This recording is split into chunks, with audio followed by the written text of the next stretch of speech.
people like me.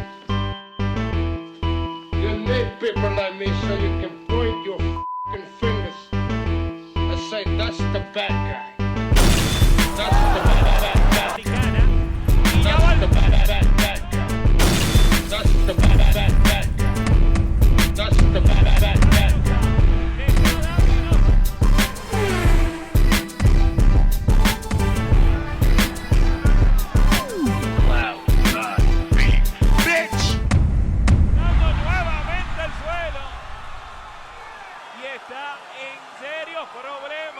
De la noche, Stephanie Piñeiro.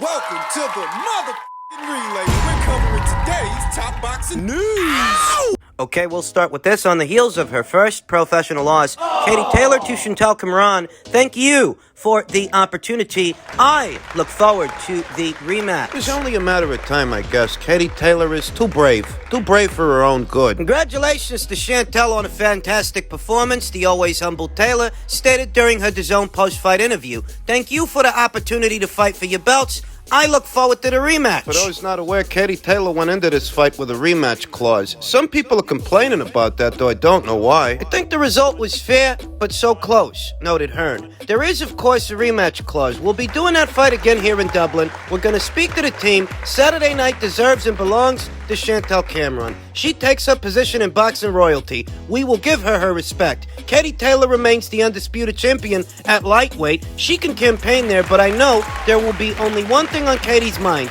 and that's the rematch with Chantel Cameron, which we will see next. A scenario I entertained in the build-up of the fight, that if Chantel ends up beating Katie Taylor, if she does, in all likelihood, there's going to be a second fight, pushing a Serrano rematch further on the back burner. It was obviously a very, very close fight, acknowledged Taylor, who was previously a perfect 16-0 in title fights. It's not how I wanted my homecoming to go, but I'm so grateful for the opportunity regardless. It was a tough bout, a grueling 10 rounds like I expected it to be. I guess I just came up short tonight. I look forward to the next time I face her. I saw some people complaining that Katie Taylor had a rematch clause going into this thing, though I don't know why. It's another opportunity for Chantel Cameron in more ways than one. An opportunity to become a two-time undisputed champion and an opportunity for Chantel to make a lot of money in a very big fight, a very big rematch. What's to complain about? Chantel's not complaining. Chantel, who stated, I was petrified I wouldn't get the decision. I've seen it before in boxing. It's noteworthy that Chantel Cameron was able to get a fair shake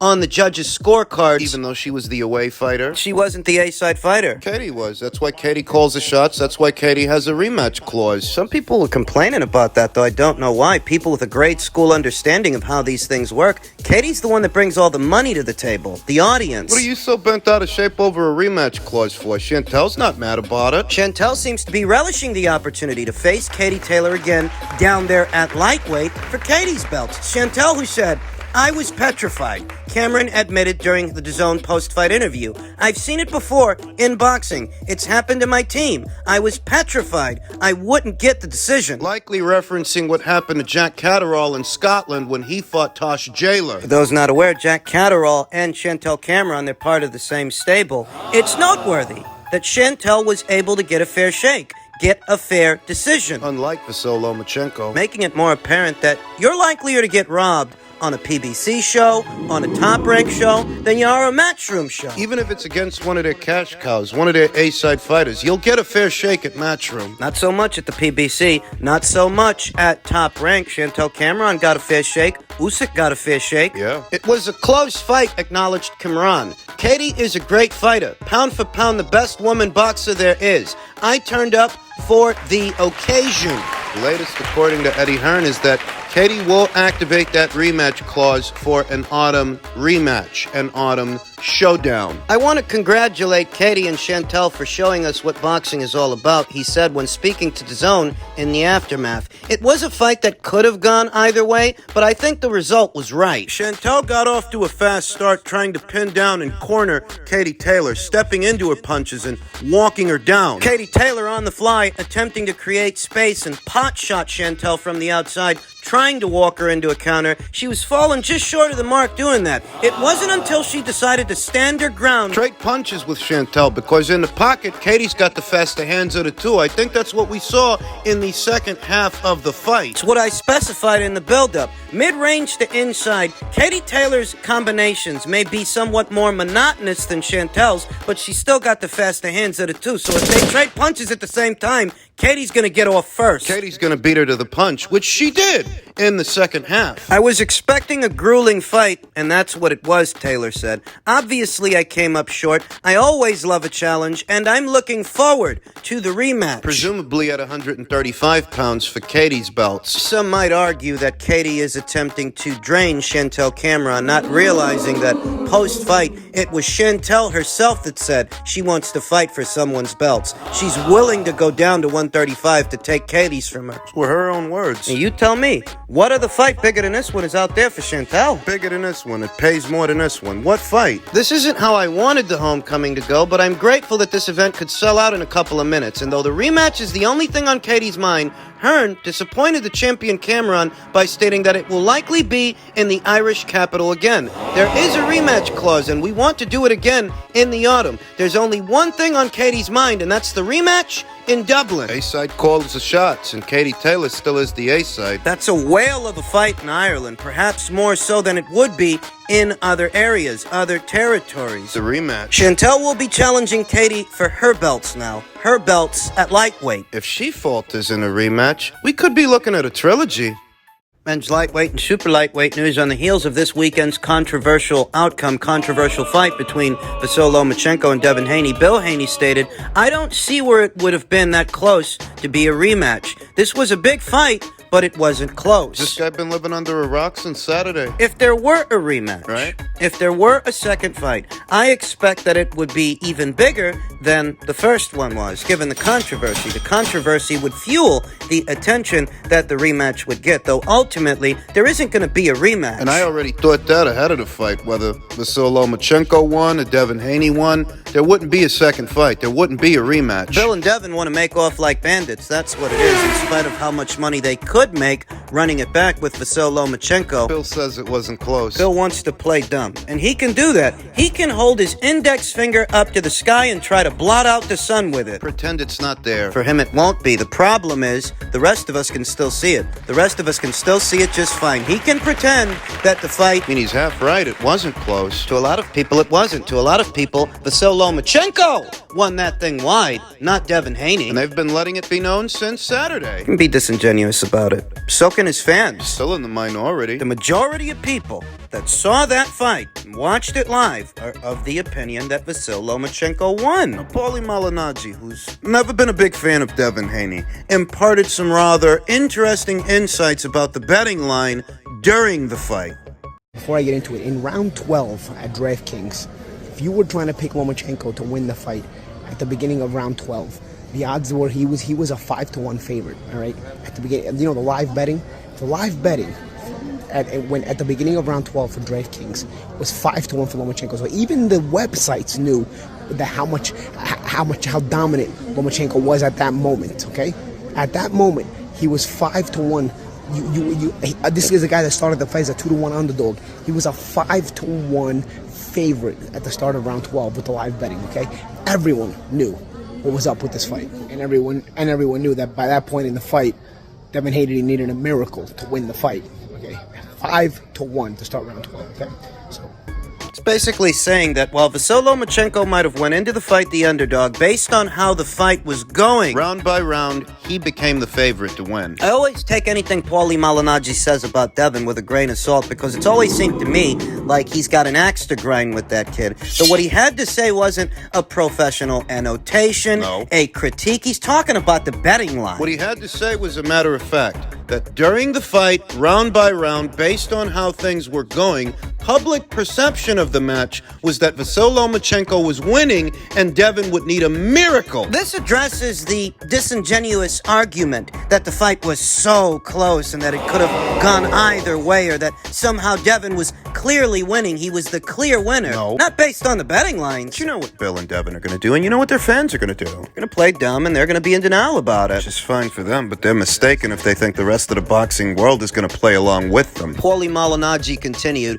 those of you that understand gambling odds will understand this post. At the beginning of round 1, Lomachenko was a plus 200 underdog, yet to start around 12, these were the odds. Loma is a negative 500. Most people agree this decision was a joke of a decision, but for the ones saying Haney had it in the bag, I know at least some of you are gamblers. I say this because if you liked Haney at minus money at the beginning of the fight, then you must have loved him at plus 360. If Haney had it in the bag the whole time, then at least some of you should have cashed in on that bag, and you'd have the betting sheet of your live bet laid in to prove it. Yet I have not seen even one person that cashed in on these odds for Haney. None of you, even the ones claiming Haney won, actually believe it. You're just fanboys cheerleading the fact that your guy won, and there's nothing wrong with that. However, don't sit here claiming that you even believed Haney won that fight, cause odds don't shift this drastically by themselves. They shift cause everyone was betting on Loma to win. None of the people claiming to believe Haney won believed it themselves. Men lie, women lie, numbers don't. I'm done talking about boxing's latest bullshit. Unfortunately, this will keep happening and no one will care. The evidence is there that, based on the betting line, the majority of gamblers didn't think Devin was going to win. Not going into the 12th. He went from the betting favorite to the betting underdog. So if these guys were so convinced that Devin had it in the bag and he was winning the fight, why didn't they capitalize on that? Because they weren't convinced and they're lying. It's the condensed version of what Paulie said. It's what I've been telling you all along. These guys in their disingenuous boxing takes, their disingenuous arguments, They're not morally upright, they just want to be right. so they are willing to endorse what is so obviously a robbery. That's all it is. And that's fine, though. Why they'd spend so much time on the opinions of others, people inside and outside of boxing, calling this match a robbery. They get upset whenever somebody says that, but that's what most people are saying. What do you think? It's just me? You think it's just this channel? Go ahead, take a poll yourself. I did.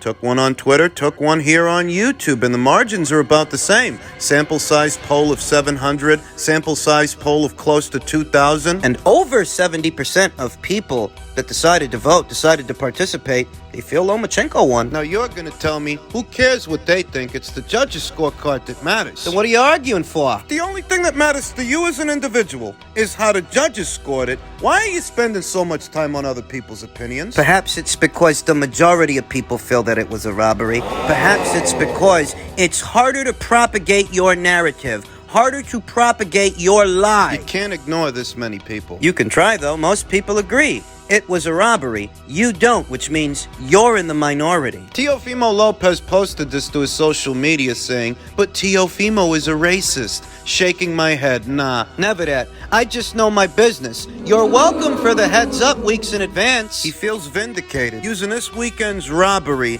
as evidence of what he said before, that Top Rank is prioritizing the black fighters over the other fighters. That's what he's saying. When he made those controversial comments weeks ago, was he privy to information? Did he know this would happen? Is this what he meant? Is this what he was talking about? That the fix was in? This was supposed to be Devin Haney's final fight under his existing Top Rank contract. If news breaks that he enters a new deal, That he's staying over there at Top Rank? It's gonna make it that much more obvious why he was awarded that decision that people don't think he deserved. then we'll know. Now I'm half expecting him to stay there at Top Rank. In men's light heavyweight news, Beterbiev versus Callum Smith is set for early August in Quebec, says Bob Arum. Top Rank won the rights to the fight at the purse bid. They had a choice of doing the fight in Montreal or doing it in Quebec. They're doing it in Quebec. I expect that Yvonne Michel, Group Yvonne Michel, the Canadian-based promotional outfit, will serve as Top Rank's point man. Because it's going down in Canada. That's gonna be in Quebec in early August. We've already secured the arena. We're ready to go. And we're sending out all the papers. I don't know exactly what the date is, but he'll be fighting Beterbiev in Quebec City in August.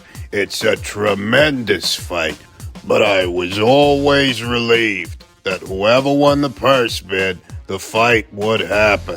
We won it, barely, and so we're doing it on ESPN. But Eddie put a good bid in, and he lost by, I think, 15,000. But the fight is the fight, and it will be a really splendid fight. These are two great professionals, and I'm looking for a very competitive match. There's a minority of individuals that think that Callum Smith could pull off this miracle, that he could succeed where so many others have failed. That catch and counter left hook, that if he can land that on Artur Beterbiev, he can take him out. Artur Beterbiev, the most destructive puncher at this weight, who has been downed at least 2 times before. Once with Jeff Page, then again against Callum Johnson, though he still is an unbeaten fighter, an unbeaten champion. If you tell me that Callum's got a chance because of a catch and counter left hook, that's his best bet, you know what you're telling me? What? That he's got a puncher's chance. He's got a puncher's chance. Yeah, everybody's got a puncher's chance, you know. Do you like his chances enough that you'd pick him to win?